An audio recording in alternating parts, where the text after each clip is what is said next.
સ્ટીલની કંપનીમાં કર્મચારીઓ વિફર્યા, કારોમાં તોડફોડ કરી આગ ચાપી, પોલીસે 40 ટીયર ગેસના શેલ છોડ્યા. જાણો ઘટના પાછળનું કારણ.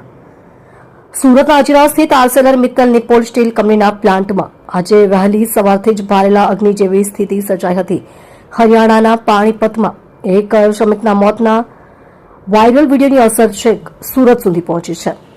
SMP 3 પ્લાન્ટના પ્રોજેક્ટ સાઇટ પર કામ કરતા હજારો કોન્ટ્રાક્ટ બેઝ કર્મચારીઓએ કામકાજ ઠપ થઈ ઉગ્ર વિરોધ પ્રદર્શન કર્યું હતું, જેને જોતજોતામાં હિંસક સ્વરૂપ ધારણ કર્યું હતું.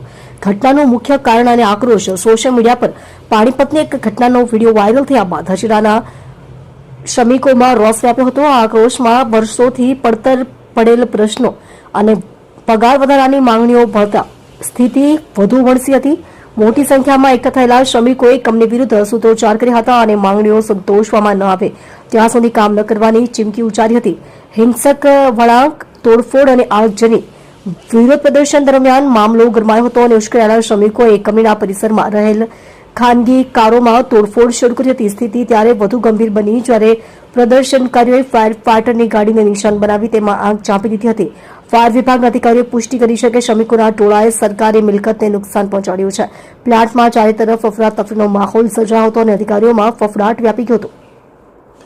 પોલીસ કાર્યવાહી, 40 ટીયરના ગેસના શેલ છોડાયા. ઘટનાની જાણ થતાં જ સુરત પોલીસનો કાફલો ઘટના સ્થળે દોડી ગયો હતો. સ્થિતિ બેકાબુ બનતા ક્રાઇમ બ્રાન્ચ અને એસઓજીની ટીમો પણ તૈનાત કરવામાં આવી હતી. ડીસીપી શેફાલી બરવાલે જણાવ્યું હતું કે ટોળાને વિખેરવા અને પરિસ્થિતિ પર નિયંત્રણ મેળવવા માટે પોલીસે 40 જેટલા ટીયર ગેસના શેલ છોડ્યા હતા. હાલમાં સમગ્ર વિસ્તારમાં ચુસ્ત પોલીસ બંદોબસ્ત ગોઠવી દેવામાં આવ્યો છે અને પરિસ્થિતિ પર સતત નજર રાખવામાં આવી રહી છે. કંપની અને L&Tનું નિવેદન. શ્રમિકોના આકસ્મિક આક્રોશને શાંત પાડવા માટે કંપનીના ઉચ્ચ અધિકારીઓએ સમજાવટના પ્રયાસો હાથ ધર્યા હતા.